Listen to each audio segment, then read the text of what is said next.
Hey, Nasal Academy viewers, welcome. This is Tammy Davis, or my name is Tammy, and I am here to bring you episode 7, I think. Anyway, hope you guys are having a great day.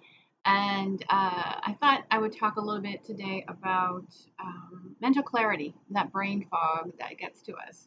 So I'm just going to kind of jump right into it and remind you that beginning Thursday the 16th, which I think is actually today. No, I jest. I record these a little bit earlier, but it does start. I think it's the day that this is going to upload will be the 16th of November. Anyway, I wanted to let you know that I start the building immune resilience on Synergessence, and that link is in the description box below. You are cordially invited to attend. It is a no-cost live event, although donations are appreciated. That said, what I wanted to talk about, like I said, is brain fog and mental clarity, but I wanted to kind of briefly touch on what that's about. I mean, we could talk about energy levels, right? We could talk about histamine intolerance. I mean, there's a whole host of things. And this is actually part, and the reason I even bring up the building immune resilience is because brain fog and poor mental clarity is a significant issue for a lot of people. And it ties right into building immune resilience because the mechanisms at work that are causing it are weakening or disrupting, creating more of an unstable immune reaction. This is the reason why we become more susceptible. And in the meantime, the chemistry that's involved leads to other complications, oftentimes to some kind of degenerative illness. It could be an autoimmune disorder, it could be cancer, it could be high blood pressure, it could be any kind of thing that lessens the quality of our lives is based on the information in that building your immune resilience. So that said, that includes brain fog and mental clarity. And as I mentioned, that can be directly tied to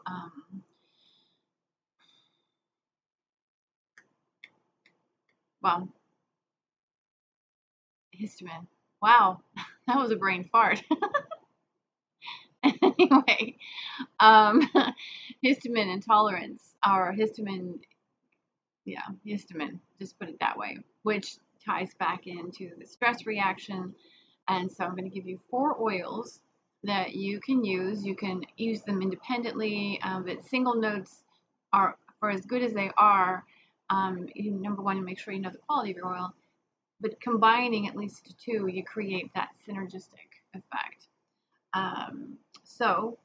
The 4 oils that I have recommended, or that I am recommending, is basil linalool, because there's I forget, there's 8 or 9 different types of basil. So I'm going for basil linalool because it actually helps to improve oxygen intake into the cells. And it also contains other constituents that support the immune resilience and helps to, because see, the thing is, when, I'll just put it this way, when the immune system is reacting, and as I said, it's an unstable reaction because of what we're facing, not just presently. I mean, just not what's in the news. When I say presently, we're currently, our bodies are currently dealing with thousands of chemicals, whether it be man-made or natural. And so helping to create stability is really what my focus is. However,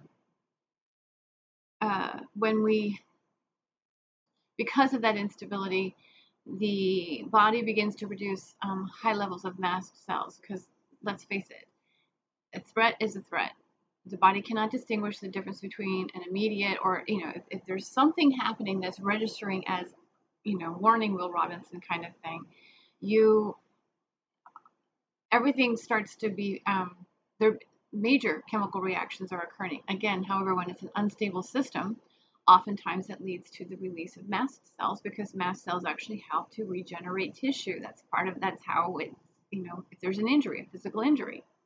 Okay, it's kind of like releasing a fire truck, or to domestic violence, or there's always the dispatch is we send more than we actually need, and then kind of just determine whose services are required and who can go home. In this case, mast cells are often released, and when in a mast cell is histamine. So this is the reason why we see a high level of histamine issues. So the basal linalool is a very, very good one to begin with because, again, like I said, it helps to introduce oxygen into the cells, and it has some of the chemicals that are required for helping reduce that immune response. These oils are not going to help. They will begin to help build immune resilience, but that involves an understanding of the nature of viruses. So I invite you to join me. Like I said, it starts the Thursday the 16th. If you can't attend that, it's at noon every single day Eastern time. I will go for as long as I can, and I'm hoping that the longer I go, the more people show up, and we begin to have some really freaking awesome discussions. That's my hope. In the meantime, so basal linalool. And before I go any further, I will say this much. The oils that I'm suggesting right now, with the first two, do not go with certain medications, including blood thinners and psychotropics. So if you take antidepressants and anti-anxiety medications, antipsychotics of any sort, please don't use these first two oils. I'm sorry to say. If you're going to use them in, one day, maybe. You probably won't get enough of a concentrated dose, but they really do interfere with liver enzyme metabolism, and it could actually increase the level of medication in your bloodstream. It could hasten the metabolism, therefore weakening the effects of the medication. So, please use caution or just basically don't use them. So it's basal linalool. Holy basil is another one. That is a primo one. If you're not taking any of those medications, because it contains the beta-carotene and the eugenol and the methyl-eugenol. So it's a really supreme oil for that. Rosemary verbone. Okay, there's different types of basil, as you can tell, like I said, and there's different types of rosemaries. So the verbone, if I'm not even saying it right, you can look up the rosemary with the word that looks like it says verb, because it's a V. That's the one you want to use for mental clarity and helping to lift that brain fog and keep you clear.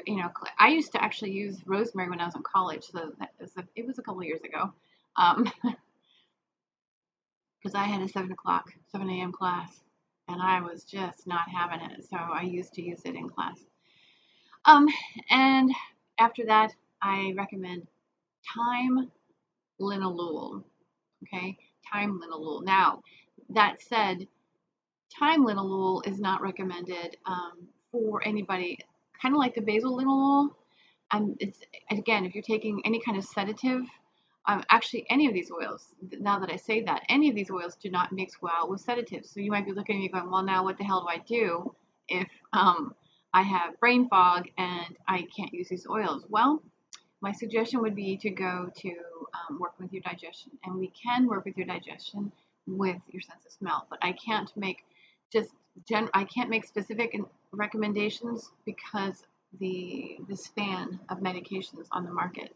However, but those 4 particular ones work really, really well for anybody that's not taking a psychotropic and not taking a blood thinner, and that includes aspirin on a daily basis. And but I do apologize, but if you are taking those kinds of things, the next step is to begin to work with the digestive system, and there are other mechanisms that we can include with that, but that would require more of a specific conversation. However, I will do a nasal academy on using oils with your nose, of course, to support digestion, because this controls this and this affects this. So we want to make sure that everything is flowing. All right, you guys take care. Thanks for watching this episode of Nasal Academy.